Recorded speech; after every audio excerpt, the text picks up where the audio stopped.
Hello guys, कैसे हैं आप लोग? आई होप आप लोग सब बढ़िया होंगे। तो आज की क्लास में हम डिस्कस करेंगे recombinant DNA technology, molecular biology का टॉपिक रह गया था एक हमारा, है ना। इसको डिस्कस करते हैं एक बार हम जल्दी से, एक मिनट, है ना। हाँ, पहली बात तो ये जो आज की क्लास होने वाली, ये कहीं ना कहीं हम लोग को याद दिलाएगी मैं नीट के टाइम पे। और सच बताऊँ तो जितना आपको आज पढ़ाऊँ उससे ज़्यादा हम पहले पढ़ चुके होते हैं। ये हम बायोटेक्नोलॉजी पढ़ते हैं, उसके अंदर एक अच्छा खासा टॉपिक होता है, बहुत इंटरेस्टिंग टॉपिक होता है। तो हमको बहुत सारी चीज़ें ऐसी लगेंगी कि हमें ये आती हैं और अच्छे से आती हैं, है ना। मेनली हमारा डिस्कशन जो होगा एप्लीकेशन बेस्ड ज़्यादा रहने वाला है अगले वीडियो में। तो आज की वीडियो आपको, आप में से मैक्सिमम लोगों को याद होगी, फर्स्ट ईयर में ही अभी रिसेंट में पढ़ के आए होगे आप लोग, ठीक है। चलो आ जाओ, और वैसे मैं समझा दूंगा, आ जाओ। तो यहाँ पे लिखा गया रिकॉम्बिनेंट डीएनए टेक्नोलॉजी होने के वाला। रिकॉम्बिनेंट मतलब कुछ नया कॉम्बिनेशन बनने वाला है, किसका? डीएनए का कॉम्बिनेशन बनने वाला है ना। क्या होगा इसका पर्पस देखते हैं पहले, देन आगे बढ़ते हैं। पर्पस क्या है? देखो, मैंने बोला आपसे एक डीएनए ये है, डीएनए ये है, और एक डीएनए ये है ना। ये अलग सोर्स है, वो अलग सोर्स है ना। अब जीन क्या होता है? डीएनए का वह सेगमेंट, डीएनए का वह हिस्सा जहाँ पे इंफॉर्मेशन है। मैंने पहली वीडियो देखना मॉलिक्यूलर बायोलॉजी में, पहली वीडियो शायद एग्जाम पॉइंट ऑफ व्यू से इंपॉर्टेंट नहीं है, बट अगेन बिल्कुल बेसिक्स बनाने के लिए इंपॉर्टेंट है ना। तो मैंने क्या बोला, इसके ऊपर ये जीन है, ये जीन है, ये जीन है, ऐसे यहाँ पे भी कुछ जीन है, ये जीन है, ये जीन है, ये जीन है। अब मेरे को क्या लग रहा है, मुझे ना एक ज़रूरत है, मेरे मतलब कि तरीके से मेडिसिन में या किसी तरीके से मुझे ज़रूरत है, साइंस को ज़रूरत है, ये वाला जीन अगर यहाँ वाले में आ जाए तो मज़ा आ जाए, तो मज़ा आ जाए, है ना। तो इसको कैसे करेंगे? तो पहले हम यहाँ पे कट करेंगे इस हिस्से को, और कुछ बीच में कुछ भी देखेंगे, और किसी तरीके से यहाँ पे ले आएंगे, यार जीन यहाँ पे ले आएंगे। तो क्या हुआ होता है? डीएनए का वापस से रिकॉम्बिनेशन बनाया गया। जो नेचुरल है क्या? नहीं, ये आर्टिफिशियल है। दैट्स वाई जेनेटिक इंजीनियरिंग, ये आर्टिफिशियल है, ये हम लोग कर रहे हैं, ये नेचर ने नहीं करा। हमें इसका एंड रिजल्ट आने वाले 1000 साल बाद क्या होगा हमें अंदाजा भी नहीं हो रहा, ठीक है। चलो छोड़ो, उस बात नहीं जाएंगे, है ना। तो क्या बोल रहा हूँ मैं, recombinant DNA technology involve combining DNA from 2 different sources. तो जो मुझे अच्छा लग रहा है वहाँ पे, मतलब सिंपल से कहने वाली बात इतनी सी है। देखो, मुझे लगता आ रहा होगा, लेकिन एक बार दोबारा बताऊँगा। हाँ, हमारा डीएनए मान लो ये, है ना, हमारा डीएनए ये, इसमें एक जीन होता है जो बनाता है इंसुलिन। क्या बनाता है? इंसुलिन, ठीक है। ये जीन है जो बना रहा है इंसुलिन। तो इस जीन को निकाल लेंगे और किसी बैक्टीरिया में डाल देंगे, तो बैक्टीरिया क्या बनाने लगेगा? इंसुलिन। और इसको हम कमर्शियली बेचेंगे या कुछ इंजेक्शन बनाएंगे, कुछ करेंगे, है ना, कर सकते हैं। तो एट द एंड जो जीन हमारे डीएनए में था, अब वो जीन हमने कहाँ डाल दिया? साइंस, मेडिसिन, मतलब हेल्प हो रही है ना कहीं यार। जितनी दवाइयाँ बन रही इस तरीके से, पहली कंपनी कौन सी थी करने वाली? एनसीईआरटी में लिखा था, इली करके लिखा था, है ना, कुछ नाम ईयर भूल गया मैं, 1983 आई थिंक, 80 कुछ था, मैं भूल गया, है ना। बस कंपनी नाम तो इली था। चलो, अब मैंने क्या बोला आपसे, आ जाओ, इली था, कोई और था, मैं भूल गया। चलो आ जाओ। तो न्यू कॉम्बिनेशन बनेगा, that is value for science, medicine and industry. हम देखेंगे इसकी एप्लीकेशन नेक्स्ट वीडियो में, बहुत सारी हैं। तो इसके स्टेप देखते हैं। जो मैंने इतना आसान सा बोला ना कि यहाँ से जीन निकालेंगे, यहाँ डाल देंगे, इतना आसान है क्या? नहीं, इतना आसान तो नहीं होने वाला है। एक्चुअली क्या होने वाला है बात समझना। तो पहले यहाँ पे एक होगा हमारे पास डीएनए ये वाला, और एक होगा होस्ट जहाँ मुझे डालना है ना। एक होगा मेरा डिज़ायर डीएनए कि मुझे ये वाला चाहिए, ये डीएनए है, जीन चाहिए मेरे को। और एक होगा होस्ट जिसके अंदर मुझे डालना है ये वाला जीन, है ना। अब होगा क्या है बात समझना, कि यहाँ से मैं ये वाला जीन निकालूंगा और किसी वेक्टर में लगाऊंगा, और वेक्टर को इसके अंदर इंसर्ट करूंगा, है ना। अब आप बोलोगे सीधे जीन को इंसर्ट क्यों नहीं कर दिया? बिकॉज मेरा पर्पस ये नहीं है कि जीन इसके अंदर पहुंच जाए, नहीं, जीन अंदर जाए भी और अंदर रेप्लिकेट भी करे, अंदर जाके वो ट्रांसक्रिप्शन, ट्रांसलेशन भी करे, वो वेक्टर ही करा पाएंगे उसको, ठीक है। वेक्टर क्या होता है भी देखेंगे, बट समझ में आ रहा है मैं क्या बोल रहा हूँ। पहले मुझे एक डिजायर डीएनए में से जीन निकालना है, फिर इस जीन को एक वेक्टर में लगाना है, देन ये vector act as a vehicle, ये जाएगा होस्ट में और काम हो जाएगा। पहुंच गया हमारा, है ना। चलो देखते हैं, पूरा डिटेल में देखेंगे, आ जाओ। तो यहाँ पहले देखते हैं हम लोग स्टेप बाय स्टेप चलते हैं, क्या कैसे कैसे होने वाला है। आइसोलेशन ऑफ डिजायर्ड डीएनए, तो पहले क्या करेंगे, तो डीएनए ऐसा तो नहीं खुला पड़ा है, नहीं, एक सेल के अंदर होता है, तो पहले डीएनए को अलग करो। तो डीएनए को अलग कैसे करेंगे, डीएनए को अलग करेंगे हम पहले सेल को लाइसिस करेंगे, प्रोटीएज, प्रोटीन के लिए राइबोन्यूक्लिएज, डिटर्जेंट डाल दिया, है ना, आपका ये एसडीएस। तो ये कुछ भी करके सेल को तोड़ रहे हैं बाहर से, जिससे कि जो अंदर न्यूक्लियस के अंदर प्रेजेंट है डीएनए वो बाहर तो आए, ठीक है। फिर मैं फिनॉल डालूंगा वही सब करने के लिए कि आपका जो एक्सट्रैक्शन हो सके डीएनए। फिर आप अल्ट्रा सेंट्रीफ्यूगेशन करूंगा जिससे वो प्रेसिपिटेट हो डीएनए, और चिल्ड इथेनॉल डाल दूंगा जिससे मेरा डीएनए प्रेसिपिटेट हो जाएगा। मतलब कुल मिला के मैंने एक सेल में से जो न्यूक्लियस के अंदर डीएनए होता है वो डीएनए को अलग कर लिया, एक डीएनए को अलग कर लिया, सेल में से डीएनए निकाल लिया, डिफरेंट टाइप ऑफ एंजाइम्स डाल के ब्रेक कर करके, मतलब कुल मिला के सेल लाइसिस करके, ठीक है जी। चलो आ जाओ, अब हुआ क्या मेरे पास क्या आ गया बताओ, एट द एंड में क्या आ गया, डीएनए आ गया, ठीक है। अब क्या होगा, अब मैं डीएनए में से जो हिस्सा मुझे चाहिए, जो जीन मुझे चाहिए, मैंने क्या बोला था बताओ जीन के बारे में, एक सेकेंड, पूरा डीएनए तो ये है, लेकिन डीएनए का वह हिस्सा जो मुझे चाहिए, मतलब जीन, ये निकालना है मुझे, सेगमेंट निकालने हैं कुछ, है ना। तो इसके लिए यूज होती है मॉलिक्यूलर सीजर्स, तो उनके बारे में डिस्कस करते हैं एक बार। तो यहाँ पे क्या है, रिस्ट्रिक्शन एंडोन्यूक्लियस, जो क्या है मॉलिक्यूलर सीजर्स हैं। एक्चुअली ये बॉन्ड काटना जानती हैं, कैसे भी देखते हैं, देखो। तो यहाँ पे नाम क्या है एंजाइम का बताओ, रेस्ट्रिक्टिव एंडोन्यूक्लियेसिस। ये आपका डीएनए को काटती हैं at a palindromic sequence. Palindromic sequence क्या होता है कि आप इसको इस तरफ से पढ़िए और यहाँ से पढ़िए, सेम मिलेगा, है ना, सेम मिलेगा। एक होता है ना मलयालम भी शायद होता है, हाँ होता है ना। ऐसे बहुत से वर्ड होते हैं इंग्लिश के जो आगे से पढ़ो पीछे से पढ़ो साउंड सेम, है ना। आर्यन कोई नाम होता है, ठीक, बहुत सी चीज़ें होती हैं। तो आपका क्या हो गया, तो पैलिंड्रोमिक सीक्वेंस। तो होगा क्या, आपका जो एंडोन्यूक्लियस है, रिस्ट्रिक्टिव एंडोन्यूक्लियस है, वो आपका पैलिंड्रोमिक सीक्वेंस में कट करेगा। इसके होते हैं तीन type, restrictive endonuclease 1, restrictive endonuclease 2, restrictive endonuclease 3, तीन टाइप हो गए। पहला वाला ने एक साइट रिकॉग्नाइज करी और उससे दूर जाके कहीं काटा, कोई यूज नहीं है ये हमारा, इसका यूज नहीं करते हम यहाँ पे। तीसरे वाले में क्या होता है कि इसने कोई साइट रिकॉग्नाइज करी और उसके पास में जाके काट दिया, एक दूर काट रहा है, थोड़ा अलग हटके काट रहा है, कोई यूज नहीं है। सेकंड वाला इंपॉर्टेंट है, क्या करता है, cut with in the recognition site, मतलब जो रिकॉग्नाइज करा वहीं पे जाके कट लगाएगा, वहीं पे जाके कट लगाएगा। जैसे अगर मैं एक नाम लूँ आपको, एक न्यूक्लियस का नाम लूँ मैं, एंडोन्यूक्लियस का, बहुत फेमस नाम है, सुना होगा आप लोगों ने, EcoR1, इकोलाई, है ना, स्ट्रेन है RY13 ऐसा कुछ होता है, एंड 1 हो गया उसमें, ठीक है, जो डिस्कवरी के हिसाब से। अब मैंने क्या बोला आपसे, ये उसने एक सीक्वेंस को क्या करा, पैलिंड्रोमिक सीक्वेंस, इसका क्या है GAATTC, यहाँ पे एक कट लगाएगा, यहाँ पे एक कट लगाएगा, यहाँ से इतने बॉन्ड काटेगा, और हुआ क्या, ये हिस्सा अलग हट जाएगा और ये हिस्सा अलग हट जाएगा। मतलब एट द एंड हुआ क्या, EcoR1 जब मैंने छोड़ दिया उस डीएनए के ऊपर, तो जहाँ जहाँ पे सीक्वेंस क्या मिलेंगे मुझे, GAATTC, वहाँ पे EcoR1 कैसे काटेगा, ऐसे काटेगा उस डीएनए को, जिससे होगा क्या, ऐसे बन जाएंगे बहुत सारे पीस, ये बन गए, है ना, और ये अलग हो गए, ये अलग हो गए, ठीक है। अब क्या हो रहा है बताओ, समझ में आ गया मैंने क्या बोला, कि जो डीएनए मेरे पास आइसोलेट होकर यहाँ पे आया था, मैंने उसके ऊपर एंडोन्यूक्लियस छोड़ दिए, एंडोन्यूक्लियस ने पैलिंड्रोमिक सीक्वेंस ढूंढ के अपने हिसाब से वो काट दिया, और काटा भी इस तरीके से कि यार ये इसे बोलते हैं स्टिकी एंड। देख रहे हो कि यहाँ पे हाइड्रोजन बॉन्ड बनने को बैठे हैं, स्टिकी हैं कि जल्दी से बॉन्ड बने, देख रहे हो यहाँ बॉन्ड फ्री है भाई, स्टेबल नहीं है, ये जल्दी चाहते हैं कोई चिपक जाए इनसे आके, तो इन्हें बोलते हैं स्टिकी एंड। अभी देखेंगे क्या पर्पस है इसका।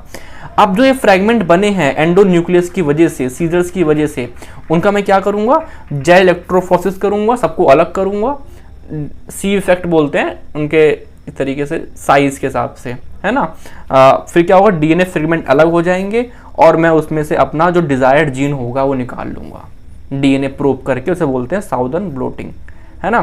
तो ये समझ में आ रहा है क्या, मतलब डीएनए प्रोब छोड़ दिया वहाँ पे, और जो मेरे को डिज़ायर होगा वहाँ जाके वो लग जाएगा, क्योंकि ये मैंने बनाया है, आर्टिफिशियली बनाया गया है ना, मैंने अपनी मर्जी से बनाया होगा, इंसुलिन का बनाया है, किसी चीज़ का बनाया है, ये मैंने अपनी मर्जी से बनाया है, तो वो जीन ढूंढ लेगा अपने कम्प्लीमेंट्री, है ना, आसान है, कुछ नहीं है। तो ये हो गया, मैंने क्या बोला आप लोगों से। तो पहला स्टेप ही पढ़ा रहा हूँ मैं आपको अभी। पहले स्टेप में एंड रिजल्ट क्या आया, आपके पास डिजायर्ड जीन आ गया जिसके पास स्टिकी एंड भी हैं। स्टिकी एंड मतलब जो कट लगे हैं उसमें अभी ऐसे तड़प रहे हैं कि यार जल्दी आके कोई बॉन्ड लगे। ठीक है, समझ में आ रहा है? गर्मी बहुत ज़्यादा है, बैठा नहीं जा रहा। चलो आ जाओ, अब समझ में आ गया कि मेरे पास एक जीन आ चुके हैं बहुत सारे। ठीक है, अब उनका PCR वगैरह करना तो कर लो, नंबर बढ़ जाएगा। आगे बढ़ते हैं। अब मैं वेक्टर का इंतजाम करूंगा कि भाई सवारी तो आ गई, सवारी ले जाने वाली गाड़ी तो आ जाए, तो उसका इंतजाम करूंगा अब मैं। ठीक है, तो यहाँ पे मैं वेक्टर लाऊंगा। तो वेक्टर क्या काम है बताओ? To prepare cloning vector vehicle, cloning vehicle दे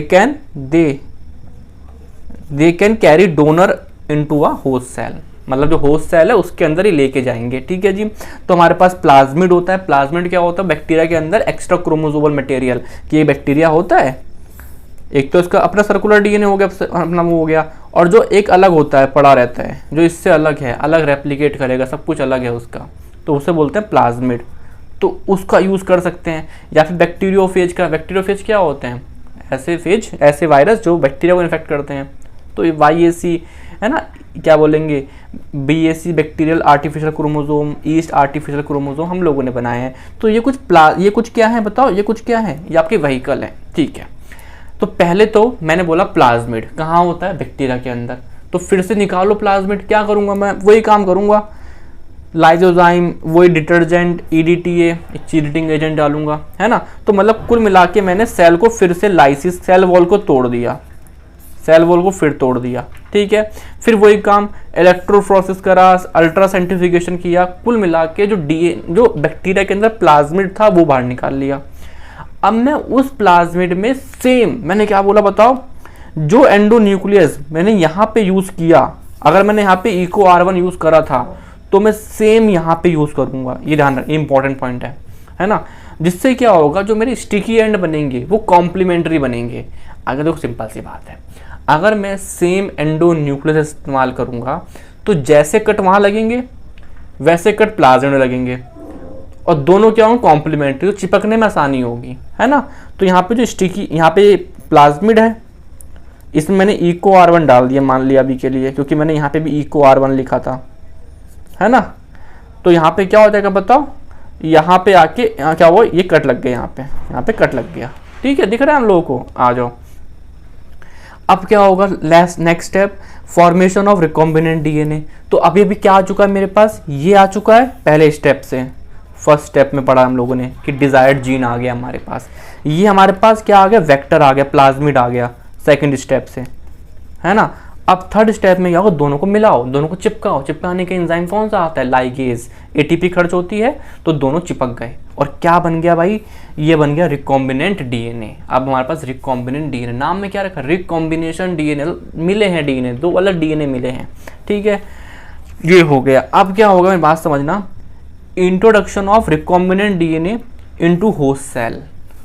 तो पहले मैंने, अब रिकॉम्बिनेंट DNA बन गया, अब मुझे होस्ट के अंदर, हमारा पर्पस यही है कि होस्ट में चला जाए वो किसी दूसरे उसमें, है ना। चलो, तो ये रिकॉम्बिनेंट DNA मेरे पास है, इसको मैं जीन ट्रांसफर्ड मेथड से यहाँ पे इंट्रोड्यूस करूँगा। मतलब क्या होगा? ये जाएगा अंदर, ये आ गया अंदर। दिख रहा है आपको क्या हुआ? क्या हुआ बताओ? जीन ट्रांसफर्ड मेथड से क्या होता है भी देखेंगे। ये आ गया अंदर, इसके अंदर, है ना। चलो आ जाओ। अबे होगा क्या? देखो, जीन ट्रांसफर आगे कई तरीके से हो सकते हैं, बायोलॉजिकली, फिजिकली और केमिकली। ठीक है, जैसे एक होता है बायोलॉजिकल में ट्रांसफॉर्मेशन। आपको याद है ग्रिफिथ एक्सपेरिमेंट पढ़ा था हम लोगों ने? आप लोगों ने, आपको नहीं पढ़ाया एक्चुअली में, मैंने पढ़ाया माइक्रो में, है ना। आप लोगों ने पढ़ा होगा मॉलिक्यूलर बेसिस ऑफ इनहेरिटेंस में, क्लास 12th, है ना। तो वहाँ पे ट्रांसफॉर्मेशन कि यहाँ पे पढ़ा है DNA को ही, और उसे उठा लिया, बैक्टीरिया ने उठा लिया बस ऐसी, तो ट्रांसफॉर्मेशन। ठीक है, मतलब कि ये पड़ा है होस्ट और ये पड़ा है प्लाज्मिड, तो इसको बगल से उठा लिया ऐसी। ठीक है, एक होते हैं ट्रांसडक्शन कि वायरस आएंगे बैक्टीरियोफेज, वो उन्हें इन्फेक्ट करेंगे, अपना DNA छोड़ेंगे तो अंदर पहुंच जाएगा। एक होता है कॉन्जुगेशन की एक सेक्स पिल्लाई बनते हैं, है ना, जिसमें प्लाज्मिड इंटरचेंज होता है। नथिंग, ये नाम याद कर लो। वैसे मुझे पता है थोड़ा बहुत तो आइडिया होगा, ये लेक्चर मैं बता रहा हूँ आप लोगों को, आपने इससे ज़्यादा पढ़ा होगा, बस थोड़ा नोट्स पर फोकस करो, जो मैं बोल रहा हूँ उस पर फोकस करो, आपको सब याद आ रहा होगा, ठीक है। फिजिकल तरीके से मैं कैसे पहुंचा सकता हूँ प्लाज्मिड को अंदर, कैसे पहुंचा सकता हूँ फिजिकल तरीके से, तो फिजिकल तरीका में पहले आता है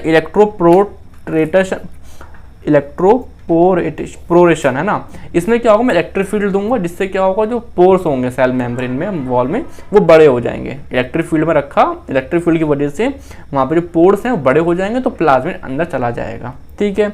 जीन गन का इस्तेमाल कर सकते हैं, है ना, प्लांट में करते हैं बेसिकली ये। माइक्रो इंजेक्शन के थ्रू लगा सकते हैं। मुझे बस अंदर पहुंचाना है, तो पहला बायोलॉजिकल तरीका, दूसरा कोई फिजिकल तरीका कि इलेक्ट्रिक फील्ड पहुंचा दो, इंजेक्शन से लगाओ, गन से पहुंचाओ अंदर, ठीक है। एक होते हैं केमिकल तरीके। केमिकल में क्या है कि मैंने एक प्रेसिपिटेट बनाया डीएनए और कैल्शियम फॉस्फेट का, जो कि प्रेसिपिटेट बना, जिसको सेल एंडोसाइटोसिस कर जाएंगे, मतलब ये, और प्लस में हमारा जो प्लाज्मिड है वो एक तरीके से मिले और इसको एंडोसाइटोसिस कर लिया, और ऐसा कुछ यहाँ पे भी हुआ, है ना। चलो आ जाओ, अब क्या हो रहा है बताओ, एंड रिजल्ट। चलो वापस रिवाइज करता हूँ, पहले एक बार देखो, मुझे ये डीएनए, ये सेल है मेरे पास, ये इसके अंदर डीएनए है, अब मुझे ये वाला जीन चाहिए, ऑरेंज वाला। तो पहला स्टेप क्या करा मैंने, सेल को तोड़ा, लाइसिस करा, कुछ करा, कुल मिला के डीएनए को बाहर निकाला। फिर मैंने क्या करा, उसमें एंजाइम डाला, रेस्ट्रिक्टिव एंडोन्यूक्लियस सेकंड वाले डाले, जिससे क्या हो, बहुत सारे फ्रैगमेंट बन गए, है ना, पूरे डीएनए फ्रैगमेंट बन गए। उसकी इलेक्ट्रोफोर्सेस कर कुरा के हमारे पास क्या आ गया, जीन आ गया, अच्छा वाला जीन आ गया। तो ये जीन आ चुका है, ठीक है। अब मुझे तैयार करनी वेक्टर की, तो वेक्टर मैं कैसे निकालूंगा, वेक्टर होता है प्लाज्मिड, है ना।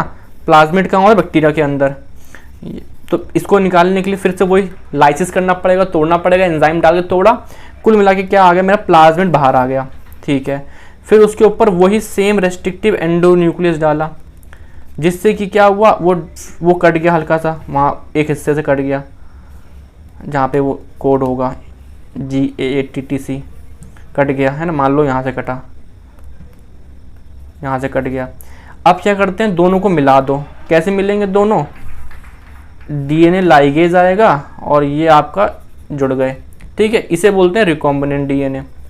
अब इसको मुझे डालना एक होस्ट के अंदर है ना। होस्ट आपका कोई भी हो सकता है, मान लिया कोई भी बैक्टीरिया, इस तरीके से मान लिया इकोलाई है, ठीक है, उसके अंदर डालना है।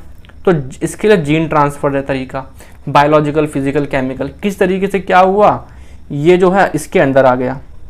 अब जब इसके अंदर आ गया, है ना, अब वो अंदर रेप्लिकेट करेगा, है ना। अब देखो पहली बात तो अंदर आया है कि नहीं पता कैसे लगेगा, तो कुछ होता है यहाँ पे कि एक होता है एंटीबॉडी रेजिस्टेंस। अभी मैंने आपको PVR 322 पढ़ाया नहीं है, मैं इतना डिटेल में नहीं जाना चाह रहा अभी, बट ऐसा समझ लो कि कोई तरीके से फ्लोरोसेंट, अगर वो कलर इमिट करेंगे, है ना, तो वो समझ जाएंगे कि हाँ वहाँ पे जीन पहुँच गया है। आपका कुछ DNA प्रोब छोड़ के देख लेंगे, मतलब कुल मिला के कोई टेक्निक्स है हमारे पास, एंटीबॉडी रेजिस्टेंस से पता लगा लेंगे कि जो ये होस्ट के अंदर प्लाज्मिड आया है कि नहीं आया है।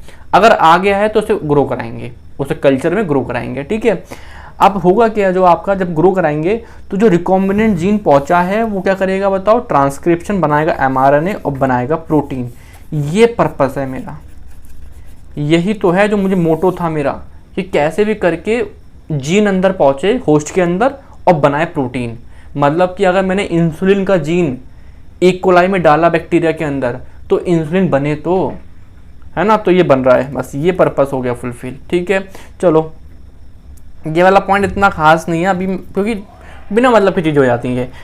ट्राई करता हूँ अभी समझाने का यहाँ पे भी हल्का सा, बट देखो मैंने क्या बोला आपसे, अच्छा ये वेक्टर वाला यहाँ वाला पेज यहाँ आ गया है, हाँ खत्म हो गया, रिकॉम्बिनेंट टेक्नोलॉजी खत्म। वेक्टर वाला पेज दोबारा देख लो एक बार। तो वेक्टर क्या होता है, एक डीएनए मॉलिक्यूल है दैट कैरी डीएनए मॉलिक्यूल, है ना। वेक्टर क्या है, डीएनए मॉलिक्यूल कैरी करेगा। मतलब आपका ये वायरस हो सकते हैं, ऐसे वायरस जो क्या करते हैं, बैक्टीरिया को इन्फेक्ट करते हैं, ठीक है। प्लाज्मिड हो सकते हैं। प्लाज्मिड क्या होते हैं, अंदर extra chromosomal circular DNA, extra chromosomal independent replication करते हैं, ये अपना अलग रेप्लिकेशन कर रहे हैं, ठीक है। कॉस्मिड होते हैं जो इन दोनों का कॉम्बिनेशन है कहीं ना कहीं। YAC ईस्ट आर्टिफिशियल क्रोमोजोम, तो अपने अपने साइज हैं जीन के, कौन से हिसाब से मोस्ट यूज ये होता है प्लाज्मिड, है ना। एक प्लाज्मिड को देख लेते हैं, PBr 322 होता है ना, ये प्लाज्मिड है। अब हुआ क्या, मैंने चलो इस्तेमाल किया यहाँ पे, एक बार इसको स्टडी करो। यहाँ पे वाला जीन है, ये वाला gene responsible for ampicillin resistance, ठीक है, और ये वाला जीन इज रिस्पॉन्सिबल फॉर, ये वाला हिस्सा जो रिस्पॉन्सिबल है टेट्रासाइक्लिन रेजिस्टेंस, ठीक है। मतलब कहने वाली बात इतनी सी है कि अगर मैंने, ये बैक्टीरिया है मान लो पूरा, उसके अंदर प्लाज्मिड है, अब मैंने इस बैक्टीरिया में डाल दी एम्पिसिलिन, क्या डाल दी बताओ, एम्पिसिलिन डाल दी, तो एम्पिसिलिन एंटीबायोटिक है, मरना चाहिए, नहीं मरेगा, क्यों, क्योंकि इसके पास क्या कौन सा जीन है, एम्पिसिलिन रेजिस्टेंस, ठीक है। मैंने डाल दी टेट्रासाइक्लिन, तो अगर मैंने डाला तो मरना चाहिए, नहीं मरेगा, क्यों, क्योंकि इसके पास ये वाला जीन है, ठीक है। तो ये तो हो गया यहाँ वाला काम। अब मैंने क्या बोला, मेरी बात समझना, मैं समझा क्यों रहा हूँ मुझे खुद नहीं पता, तो इतना नहीं पूछे हैं कोई आपसे, बट ठीक है। अब मैंने क्या बोला आप लोगों से कि मैंने ना एक एंजाइम डाला, कौन सा, सेल 1, ये क्या है आपका, रेस्ट्रिक्टिव एंडोन्यूक्लियस, ये प्लाज्मिड है ना, प्लाज्मिड है ये एक, तो इसमें मैंने पहले एक गैप बनाना चाहा जिसमें मैं जीन लगाऊंगा।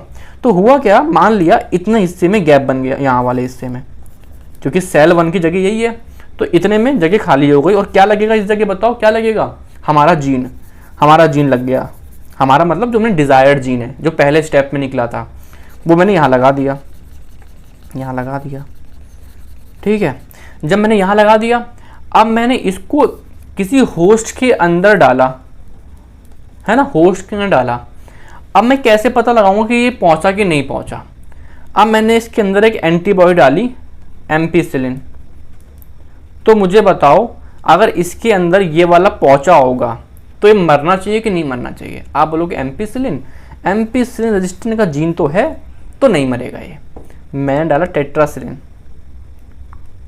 अब मरेगा, आप बोलोगे यार है तो जीन, था जीन, हमने ये एंजाइम डाल के ये हिस्सा डैमेज कर दिया, अब वो जीन डैमेज हो चुका है जो पहले से था। तो हम कहीं ना कहीं एंटीबॉडी रेजिस्टेंस से ये पता लगा सकते हैं कि वहाँ पे वो चीज़ पहुँची है कि नहीं पहुँची है, ठीक है। अदरवाइज बहुत चीज़ें और होती हैं, एक black and white beta galactosidase lac Z में भी होता है, बट हमें जाना नहीं उस सब में। ये स्टेप है, इन्हें लिख लो, और मुझे पता है अगर एग्जाम में क्वेश्चन आया आपको अपने आप याद आएगा, बिकॉज हमने ये बहुत अच्छे से पढ़ा होता है बायोटेक्नोलॉजी में, पूरा चैप्टर है यार इसके ऊपर, मैं पूरा चैप्टर पूरा समराइज नहीं कर सकता एक वीडियो के अंदर। आप देखोगे क्लास 12th में इसके ऊपर पूरा चैप्टर है, बहुत सारे स्टेप्स हैं, तो वो चीज़ पॉसिबल नहीं है कि मैं 20 मिनट की वीडियो में बना दूँ, या तो बहुत सारे पार्ट्स बनाऊँ तो वो अलग है, लेकिन इतना इंपॉर्टेंट नहीं है। नेक्स्ट वीडियो इंपॉर्टेंट है एप्लीकेशन के ऊपर इसकी, ठीक है। चलो, कोई दिक्कत परेशानी लगे तो मुझे बताना, मैं इसको और अच्छे से एक्सप्लेन कर दूंगा टाइम आने पे, वरना नीड नहीं है, ठीक है। मुझे बताना, एक दो बार देखना, एक बार खुद से पढ़ना, खुद से जरूर पढ़ना है, टॉपिक आ जाएगा समझ में, ठीक है, फिर मुझे बताना।